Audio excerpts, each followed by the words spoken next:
Look at your hands. Look at your face in the mirror. Whatever. You are the only one of your kind left on Earth. Not you, personally. Your entire species, right now, on this whole planet. Across 8 billion people, there is exactly one kind of human. One. Homo sapiens. You. And when you really think about it, that is deeply strange. Almost nothing else in nature is this alone. There are dozens of kinds of cat, from house cats to lions, to lynxes. Dozens of kinds of bear, of dog, of deer, of mouse. Life almost always comes in branches, a family tree with many living leaves, all growing at once. But the human branch is just one leaf, left. Yours, every other one has fallen. And it was not always this way, not even close.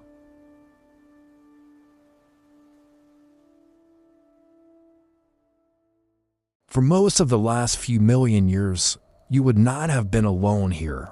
If you could walk the earth as it was 50,000 years ago, you might have looked up across a valley or across a fire and seen another kind of human looking back at you. Shorter than you, perhaps, or broader, heavier in the brow, with a wide, strong face, not an animal, not an ape man, from some old museum painting.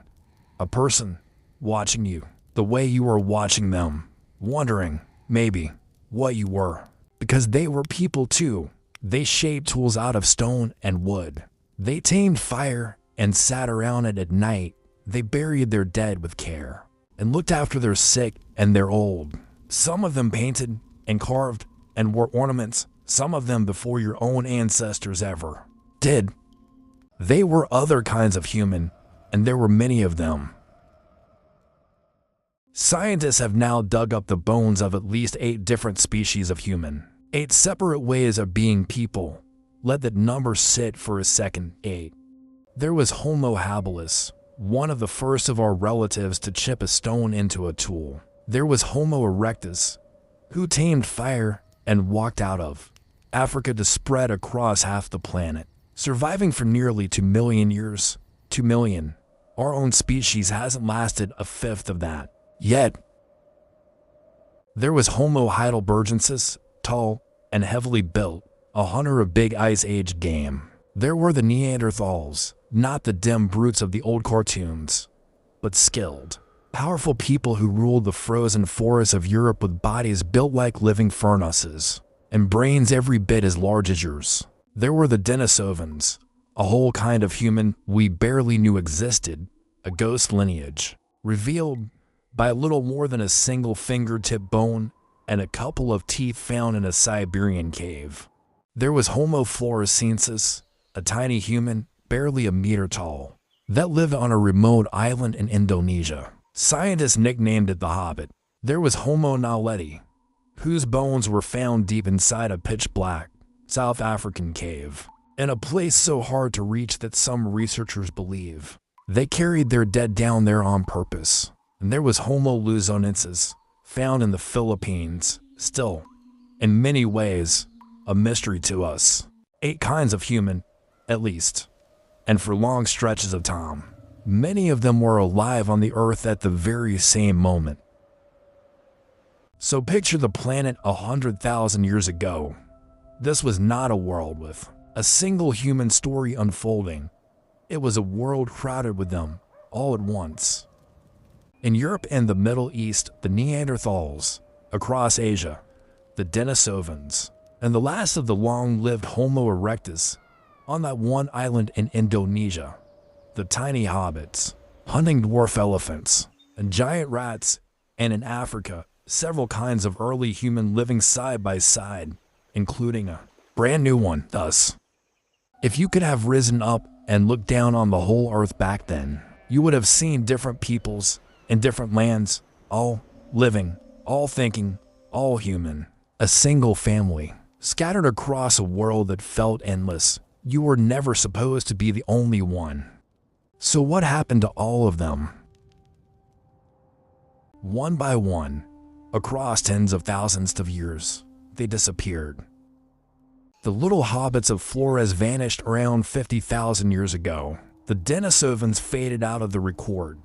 Homo erectus, after almost 2 million years of survival, finally ran out of time. And the Neanderthals, the toughest, most successful cousins we ever had, who had endured ice ages that would have killed us, were gone by around 40,000 years ago.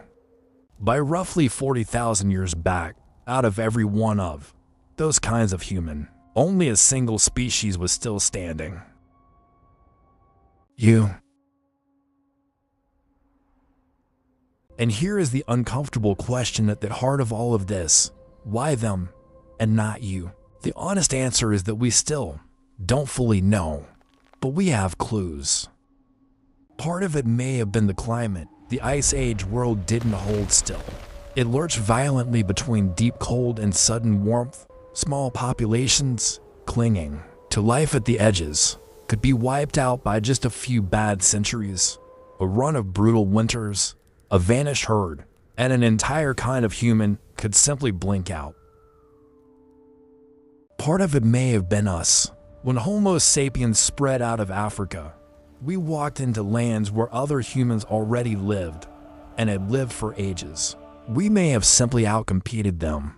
Larger networks, wider trade, slightly sharper tools, and above all, more of us. Every animal they hunted, we hunted too. Every sheltered valley they needed, we wanted as well. We may not have fought them so much as crowded them out of existence, slowly, quietly, without ever meaning to. And part of the answer is stranger still, because the other humans did not only die out. When our ancestors met them, sometimes they didn't fight.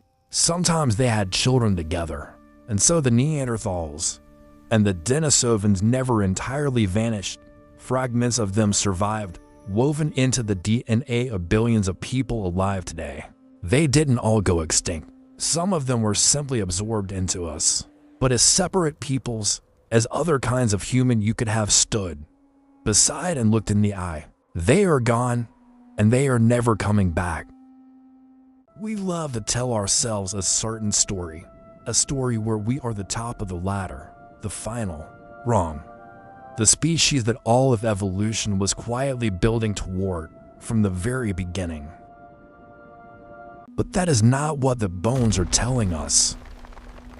The bones say you are not the peak of anything. You are the survivor, the last one standing in a family that was once large and crowded and full of other kinds of minds. For hundreds of thousands of years, there were other ways to be human, other faces beside other fires, other hands making other tools. And every single one of them is gone now, except yours. We didn't win a race that was designed to have one winner. We are simply the one branch, out of many, that happened not to break. So look at your hands again. Look at the people around you, on the street, on the train, in the crowd. Every human being you have ever met or ever will meet, every face in every city, every stranger who ever passed you on the sidewalk is the same single kind of human as you. There is no other, not anymore. For almost the entire story of humanity, the earth was home to many kinds of people. Today, it holds just one. You are what remained. Last human, the only one left.